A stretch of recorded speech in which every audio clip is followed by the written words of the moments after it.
nandito yung kamay na kunyari, di ba? Sir, kung conscious ka, paki-squeeze ang aking hands. Okay, gets ba guys? Yes. Kasi kumukuha tayo ng response. Sabihin, sir, kung conscious ka po, please squeeze my hand. Kung hindi niya squeeze yung hand mo, ibig sabihin hindi siya conscious.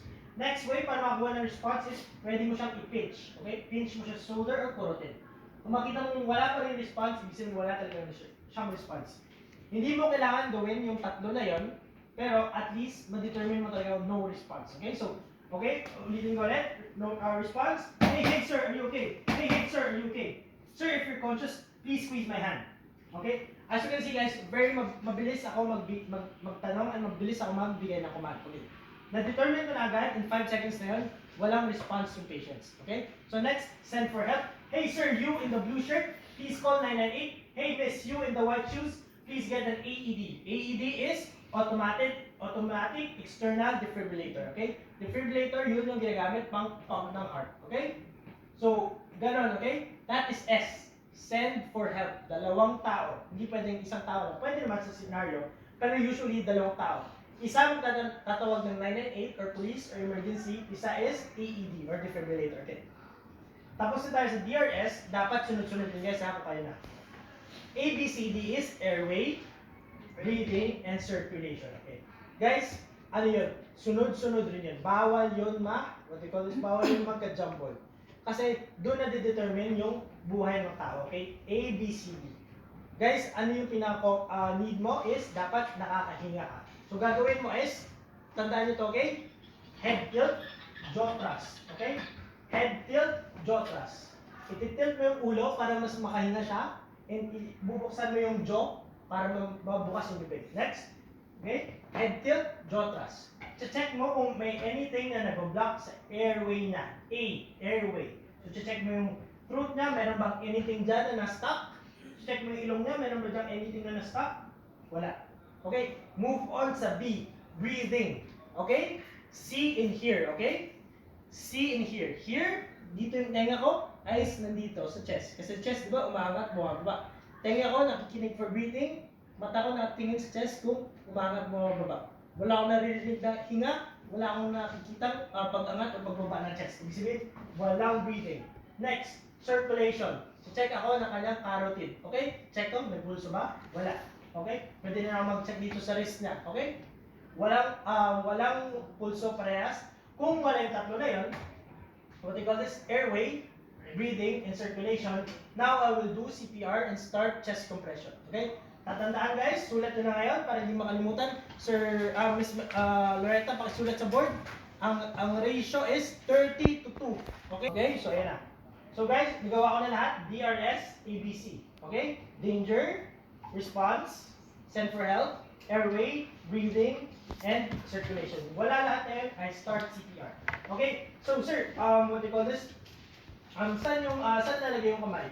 Guys, kung gusto mo ganyan, ganyan. Kung gusto mo ganito, ganito. Pero ang akin, yung tinuro sa amin is, yung non-dominant hand placement, dominant hand for push. Okay? So sa taas. So dito ako nagsusulat, dito nasa taas. Paano ma-determine? Ang heart guys, nasa middle yan, pero hindi yan nasa gitna talaga. Papunta yan ng left. Okay? So, yung heart, it is a fist shape na muscle, and hindi yan nandito talaga sa gitna, nandito yan. Okay? Gets ba? Kasi pag ganito yan, para siyang pumansanas. Yung point na is pagpunta dito sa gilid. Okay? So, nandito yung gitna. Ang palm mo, hindi dapat dito sa gitna, pero nandito sa midline. Okay? That's all.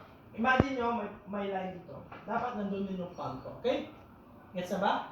So, visualize nyo, pero huwag nyo gagawin sa bilis or sa scenario, ha? Ito yung line, ganyan. Okay? Kung saan yung tatlong line na to, dito, dalawang fingers mo, point mo yan dyan. Diyan ka maglalagay ng heel. Okay? Okay? Okay, so guys, magde-demo na ako. Tapos, sino marunong ito? Kasi kailangan ko ng taga-substitute. Nakakapagod. Ikaw na lang. Huwag kahit hindi ka na mag-substitute. Demo lang. Ito ka. Sa tabi ko. Okay? So guys, next na tanong ko, alam niyo yung kantang Staying Alive. Okay. Kung magsi-CPR kayo, dapat kakanta kayo ng, hindi, alam niyo yung rhythm ng Staying Alive. So, anyone, alam niyo yung Bee Gees na kanta? Staying Alive? Okay, kakanta ito. First I was afraid.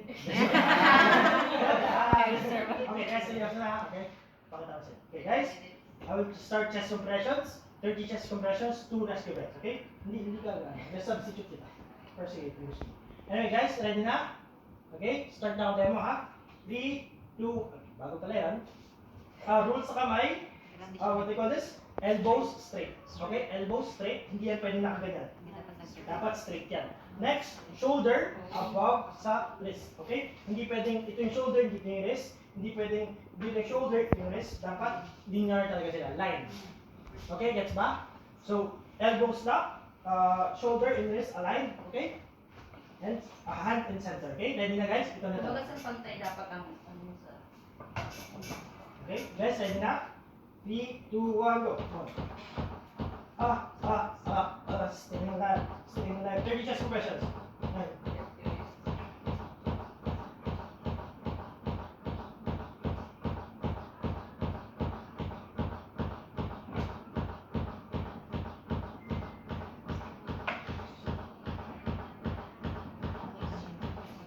Close nose, 2 rescue breaths.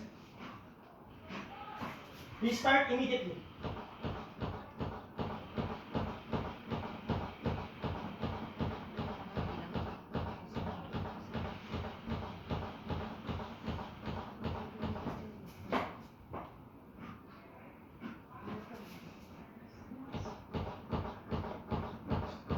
In 10 seconds, I need substitute. I'm gonna count to 10. I need substitute. 10, 9, 8, 7, 6, 5, 4, 3, 2, 1.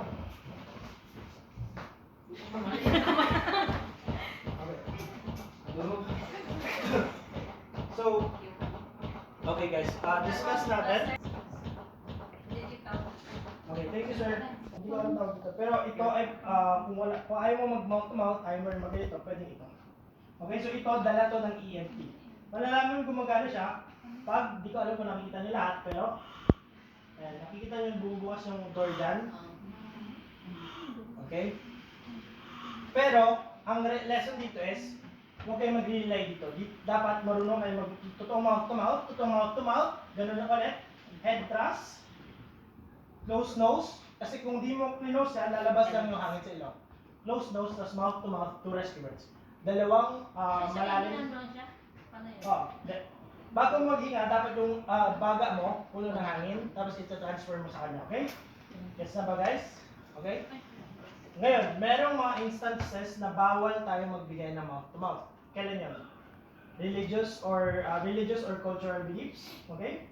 Yun. So, ang mga lalaki bawal dito sa Muslim country bawal sa mga babae. Okay? So dapat babae sa babae. Okay? Next is pag hindi naka-receive ng ample training. So ikaw, na-receive mo lang training or sure ka lang sa skill mo CPR, pwede kang mag-CPR lang. Merong CPR na wala mouth to mouth. Gets ba? Pwedeng puro what they call this? Puro chest compressions lang. Okay? Gets ba? Next. Magde-demo tayo today Kung hindi ka napagod after 1 minute to 2 minutes of CPR, ibig sabihin mali yung ginawa mo. Okay? Kung napagod ka, sure ako tama yun. Kasi nakakapagod ang CPR, guys. Okay? Gets na ba? Next. So, dapat memorado mo ang doctor's ABCD. Okay? Doctor's ABCD, dapat memorado mo yan. Okay? After ng doctor's ABCD, after ko mabigay sa kanya ang patient, okay? Next one is defibrillator. Wala akong defibrillator. Doon ituturo yun sa BLS, okay? Sa BLS kayo matututo ng defibrillator. Isa yung maliit na machine na para siyang may speaker, meron siyang dalawang pods doon nilalagay sa chest para i-restart ang puso. Okay? Nire-restart na ng puso. Hindi mo na kailangan gawin yun. Yung prompt na, o yung speaker doon, magsasabi sa'yo kung anong gagawin. Okay? Sabihin natin na naka-recover si patient or nagkaroon siya ng consciousness ulit. Next step after doctor's ABCD, D is put patient in recovery position. Okay? So ganun. I will go through my notes muna. Pero I want 3 students na ngayon mag-start.